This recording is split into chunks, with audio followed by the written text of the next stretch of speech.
Salut tout le monde et bienvenue dans une nouvelle vidéo. Aujourd'hui je suis super contente de vous retrouver pour une deuxième édition du J'ai vu. J'avais déjà fait une première il y a quelques semaines. Le principe est très simple, je l'avais piqué à la chaîne de ma soeur. Pour elle c'était les J'ai lu pour les livres, moi c'est les J'ai vu pour des films. En gros je vous fais 4 chroniques de films que j'ai vus au cinéma récemment et qui sont encore en salle, comme ça vous pouvez aussi aller les voir quand la vidéo sort. Ce qui est un peu le but de cette vidéo. Aujourd'hui on a une sélection plutôt assez hétérogène mais qui est pratiquement que française. Donc ça c'est trop cool et en plus c'est que des films que j'ai vraiment adorés.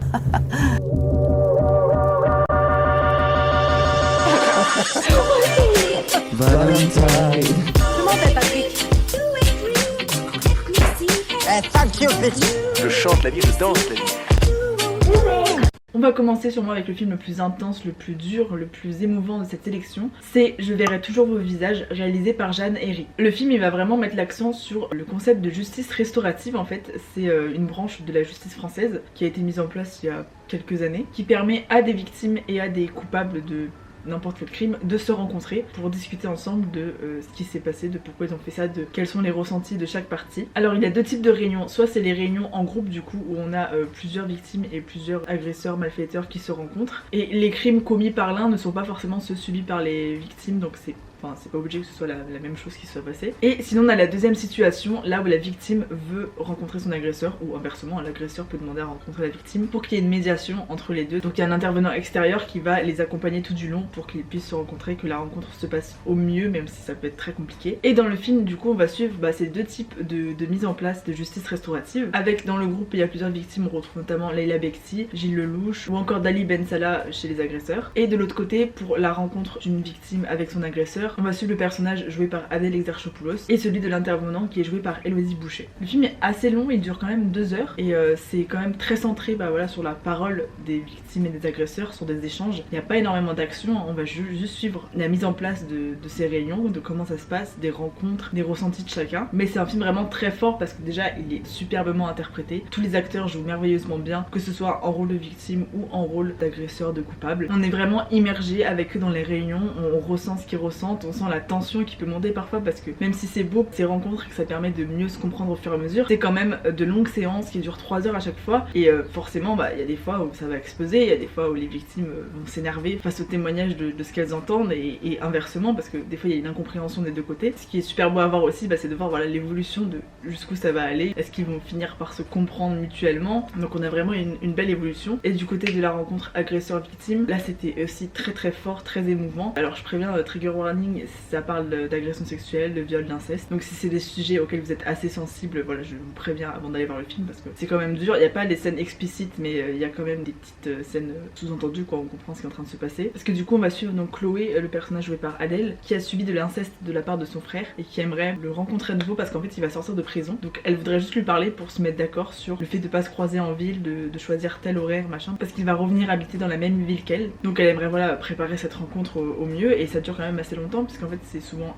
8 mois, 1 an, enfin ça dépend des procédures, mais ça reste la justice française donc tout ne se fait pas en un clic comme ça. Mais c'est aussi pour accompagner au mieux les victimes parce que c'est vraiment quelque chose de pas facile de se retrouver face à son agresseur. Et son histoire je l'ai trouvée vraiment très forte parce que même si c'est de la fiction, on sait que ça existe au quotidien malheureusement et que c'est des faits encore bien trop nombreux en France et dans tous les pays et c'est quelque chose d'horrible à vivre. De toute façon je pense que c'est des expériences que tu ne peux pas comprendre à 100% si tu les as pas vécues en fait. Mais en tout cas c'était superbement interprété par Adèle, on ressent vraiment toutes les émotions qui se mélangent parce qu'elle a de la colère, de la haine, du doute, de l'appréhension aussi bien sûr, mais elle a aussi surtout énormément de courage en fait je pense de vouloir faire face à son agresseur et pour ça on ne peut que la respecter et que l'admirer. Et pour ce qui est de l'autre groupe c'est aussi super intéressant de voir le parcours un peu de chacun, qu'est-ce qui a fait qu'ils en sont arrivés là pour ceux qui ont commis des vols ou des braquages et pour les victimes comment ils le vivent depuis, comment ça a impacté leur famille, leur vie de couple, leur vie avec leurs enfants ou leur vie sociale de manière générale. Et c'est vraiment un film super intéressant pour comprendre les différents points de vue et aussi voir ce travail de justice restaurative que personnellement je ne connaissais pas du tout. Enfin si, je me doutais qu'il y avait ce type de réunion en groupe qui existait, mais je savais pas que ça existait le type de réunion à deux où on rencontre son agresseur. Donc voilà, si vous aimez ce type de questions sur la justice, les milieux carcéraux, le rôle des victimes et des agresseurs, c'est vraiment un très beau film témoignage sur ce qui se passe dans ces moments-là, du côté des jugés coupables et des innocents. On change totalement de registre avec un film cette fois d'aventure, d'action, d'épique. Je suis allée voir Les Trois Mousquetaires, la partie 1 sur D'Artagnan de Martin Bourboulon. J'ai eu la chance de le voir en avant-première il y a déjà 1 ou 2 semaines et en plus c'était en présence du réalisateur et de l'acteur François Civil. D'Artagnan, comment j'ai vécu D'Artagnan, waouh, ouais. Vraie question ça. C'est dur hein, parce que c'était 8 mois de tournage, 5 mois de préparation, donc comment j'ai vécu tout ça en un mot, ça va être compliqué. Comment vous dire que moi j'adore cet acteur et j'adore tous ses films, tous ses personnages, tout ce qu'il joue. Et là on l'a vu en vrai, il était drôle, il était beau. Bref, ça n'a fait qu'augmenter mon crush pour lui, même si malheureusement il est déjà pris. Hélas. Mais bon, là n'est pas là le sujet. François Civil était là puisque il joue du coup d'Artagnan dans le film. On retrouve dans le rôle des 3 autres mousquetaires Romain Duris, Pio Marmaille, Vincent Cassel et on a également Lina Coudry qui joue un peu le rôle d'assistante de la reine et qui va peut-être se rapprocher d'un des 4 mousquetaires, mais je ne vous dis pas lequel. Alors personnellement je n'ai pas lu les romans d'Alexandre Dumas, donc c'est vrai que j'y suis allée comme ça avec ce que je connaissais un peu de la fable des 3 mousquetaires, mais j'ai pas une grande culture donc je ne sais pas si ça a été bien adapté. Mais d'après les retours des autres gens, parce que vraiment la salle était pleine, j'ai l'impression que vraiment tout le monde a énormément aimé et que c'était quand même une bonne adaptation, enfin voilà, que ça reprenait l'histoire principale. Donc ça c'est déjà un bon point. Ensuite le film est vraiment extrêmement bien réalisé, je trouve qu'on nous plonge dans l'ambiance directe. Le travail sonore est assez remarquable aussi, enfin c'est vraiment ce que j'ai ressenti dès les premiers instants du film. On est complètement dans le décor, dans l'époque avec eux. Les costumes aussi sont assez beaux, assez bien représentés, les costumes d'époque avec la reine, le roi d'Angleterre, tout ça. Les scènes d'action sont vraiment remarquables et épiques, enfin il y a vraiment tout pour faire un film de Cap et d'épée assez parfait finalement. Les personnages sont attachants, on a un petit peu d'humour mais quand même beaucoup de sérieux sur tout le long. On a une intrigue principale avec voilà des quêtes à mener, des missions, parce que oui du coup j'ai pas trop résumé le récit, mais en gros D'Artagnan c'est un jeune gascon qui veut rejoindre les mousquetaires, donc l'armée du roi, et du coup il va arriver un beau jour dans la ville de Paris après avoir été victime un peu d'un braquage assez bizarre, et il va arriver à Paris, il va essayer de rencontrer, s'incruster chez les mousquetaires. Au final il va se battre avec les 3 autres mousquetaires, puis finalement ils vont l'intégrer dans leur armée puisqu'ils vont voir qu'il est quand même assez agile et costaud et qu'il mérite donc sa place dans cette armée. Mais il est pas encore mousquetaire, il est genre en mode période de stage, tu vois. Et un matin, il me semble que c'est Athos, donc qui est joué par Vincent Cassel, va se retrouver au lit avec une jeune fille assassinée à côté de lui. Et donc bien sûr c'est le premier suspect vu qu'elle était dans son lit et que lui-même il se rappelle même pas de la soirée. Et donc les 3 autres mousquetaires tout du long vont essayer de trouver des preuves pour sauver la peau d'Athos parce qu'ils pensent qu'il n'est pas coupable et que surtout c'est un coup monté. Donc voilà, il y a une histoire d'enquête, de stratagème, de tension, de manigance, de trahison. On ne s'ennuie pas du tout, il y a de l'action toutes les 5-10 minutes, il y a du suspense, il y a de la romance. Franchement j'ai adoré, bon allez je vous spoil un peu, mais j'ai adoré l'alchimie qu'il y avait entre Lina Coudry et François Civil et qui va peut-être se rapprocher d'un des 4 mousquetaires. Mais je ne vous dis pas lequel. Mais je ne vous dis pas lequel. Je trouve que leur duo fonctionne à merveille. C'était super mignon, genre les scènes à deux. Bon, moi c'est aussi parce que je suis nièce donc j'adore dès qu'il y a des petites histoires d'amour, de romance, c'est bon. Mais vraiment, je trouve que c'était bien joué et que c'était très naturel. Et ils incarnent à merveille leur personnage assez mythique. Donc, si vous êtes fan de films d'aventure, d'épée, d'action, c'est vraiment le film qui pourra vous plaire parce qu'il est très bien réussi, franchement. Pour un film d'action, on ne voit pas le temps passer. Vraiment, on prend plaisir à voir les scènes de combat. Tout est bien joué, tout est bien mené. Et puis surtout, c'est le début d'une grande saga puisque la suite sort en novembre, en décembre 2023 avec cette le personnage de Milady, et je suppose qu'il va y en avoir d'autres si ça marche, mais le film a l'air de bien marcher vu qu'il a déjà fait 1 million d'entrées en une semaine, ce qui est super. Et en même temps ça se comprend parce que c'est vraiment une très bonne production française. On passe maintenant à un tout autre film plutôt réaliste et social, un bon film français comme on sait les faire. Il s'agit de Sage Homme, réalisé par Jennifer Devolder, et je suis trop contente qu'il y ait 2 réalisatrices dans cette sélection des 4 films parce que ça fait toujours plaisir de mettre en avant des femmes, parce qu'on sait qu'elles ne sont pas assez représentées dans le milieu, donc je suis trop contente de voir que ça commence à changer, qu'il y a de plus en plus de films faits par des femmes.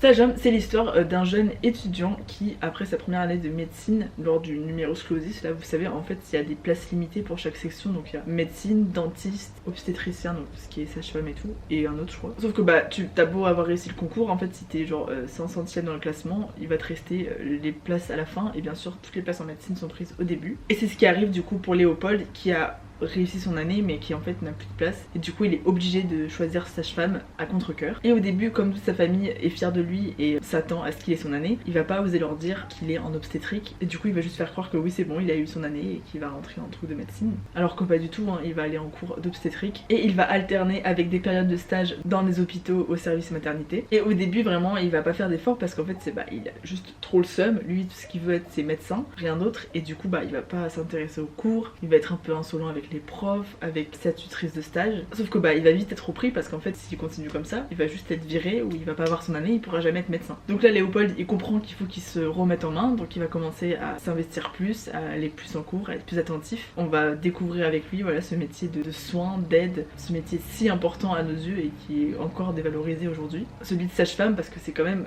les personnes qui nous accompagnent pour donner la vie. Enfin, on dirait que j'en parle comme si je l'avais vécu, mais non, je n'ai pas de gosse. Hein. Mais voilà, c'est un métier sublime qui permet aux mamans d'être rassurées, d'être accompagnées dans cette difficile épreuve qu'est l'accouchement quand même, hein, parce que c'est pas rien de sortir un humain de son corps. D'ailleurs, trigger warning, sang, vagin, gros, accouchement frontal, vraiment. Ce film, moi ça m'a choqué, enfin ça m'a choqué. C'est pas censé être choquant parce que c'est naturel, mais personnellement ça me dégoûte un peu de voir plein de sang et de voir des accouchements en live. Surtout que là je me suis pas renseignée, mais je me demande si c'est des vrais accouchements, je pense pas parce que c'est quand même cinématographique, tu peux pas dire attends je cadre bien, attends avant de pousser, enfin tu vois. Mais en même temps c'est tellement bien fait que du coup ça m'a questionné, je sais pas si c'est des vrais. J'ai vu dans le générique qu'il y a des animatronics, donc c'est des faux bébés, ce qui est logique hein, parce que c'est très rare d'avoir des acteurs bébés de un jour dans des films, souvent ils prennent des robots, mais ça n'enlève rien au réalisme du récit et justement je pense qu'il y a un peu des deux, il y a des vrais bébés et des fois des effets de synthèse, mais ils sont super bien faits et vraiment on remarque pas la différence avec la réalité. Et moi j'ai vraiment eu un gros coup de cœur pour ce film parce que je trouve qu'il y a vraiment un bon fil conducteur. On va suivre le personnage de Léopold, voilà il est jeune, il est têtu, il est insolent, mais il va vite se reprendre en main, il va vite découvrir ce métier de passion et puis voilà ce qui va avec aussi, les rencontres avec les autres camarades, une petite romance, mais aussi sa vie de famille à gérer parce qu'il a 3 plus jeunes frères et que le père est pas forcément souvent là, enfin il travaille et la mère est décédée, du coup c'est un peu à lui à jouer le rôle du deuxième parent. Et cette tutrice de stage est jouée par Karine Viard et ensemble ils forment vraiment un duo très beau, très complice, très touchant, taquin aussi des fois, il y a des moments, enfin au début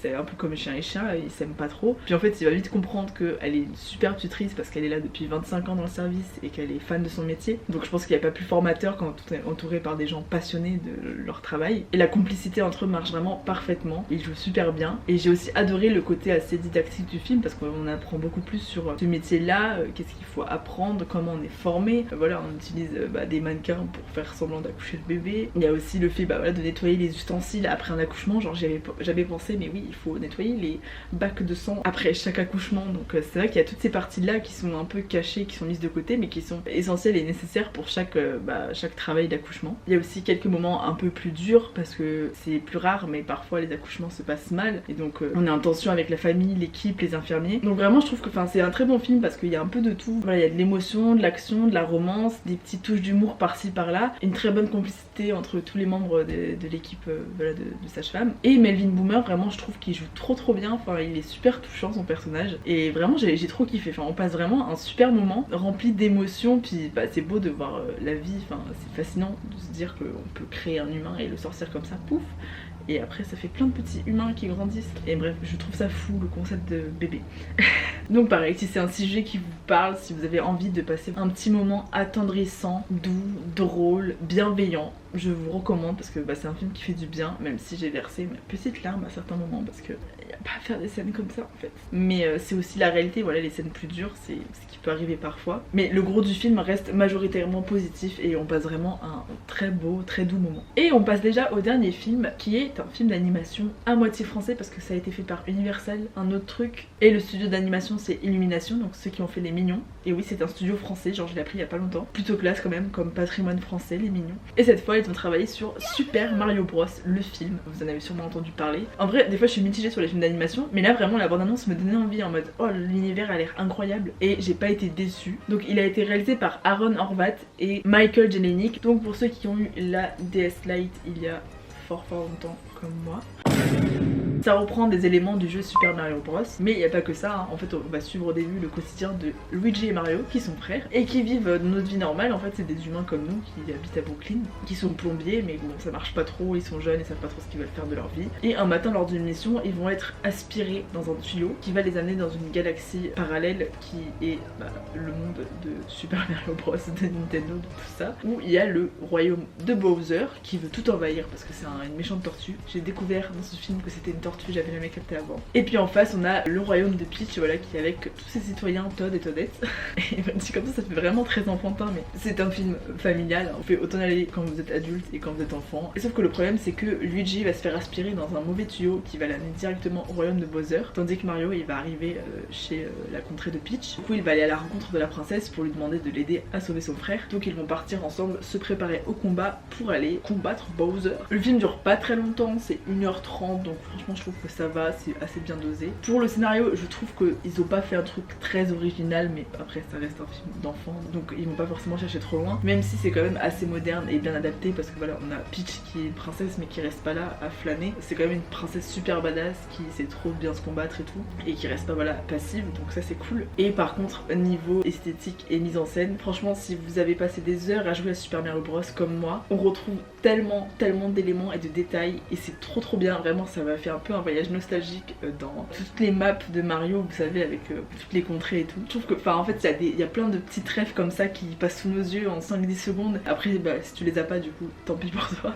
Mais pour ceux qui y ont joué, du coup, on se dit ah oui, ça rappelle cette map là ou ce niveau là, et vraiment, c'est trop cool d'avoir ces souvenirs là. Donc moi, j'ai vraiment passé un trop bon moment parce que t'as plein de détails. Enfin, en fait, tu prends plaisir à regarder le film parce que déjà esthétiquement, c'est vraiment très joli, très bien fait. Enfin, tout est bien pensé, les détails sont fous, la matière est folle. Et même au niveau de la musique, en fait, les musiques correspondent aux musiques des jeux, et l'univers de Mario est très bien représenté parce qu'on a Super Mario Bros, mais il y a aussi un moment où c'est plus Mario Kart. Et du coup, c'est trop bien parce qu'ils ont vraiment pensé à élargir l'univers et pas se concentrer que sur un jeu. Là, il y a vraiment beaucoup plus que ça. Et voilà, il y a plein de petits gags, de petits moments drôles. Je pense que c'est le genre de film que tu peux même aller voir plusieurs fois si t'es vraiment fan, parce que tu trouveras toujours des nouvelles choses dans l'arrière-plan ou au devant et que t'avais pas vu avant. Donc voilà, pour ceux qui sont en vacances, parce que je crois que ça commence bientôt, ou ceux qui vont l'être, c'est vraiment le film familial parfait. Si vous avez envie d'un petit brin de nostalgie et aussi de fantaisie, de vous amuser, de vous divertir, c'est le film parfait pour ne pas se prendre la tête mais pour en prendre plein les yeux. Et petit conseil, restez jusqu'à la fin du générique parce qu'il y a une scène post-générique, et dans ma salle, tout le monde est parti avant, sauf 2-3 personnes comme moi qui savaient. Donc c'est pas grand chose, hein,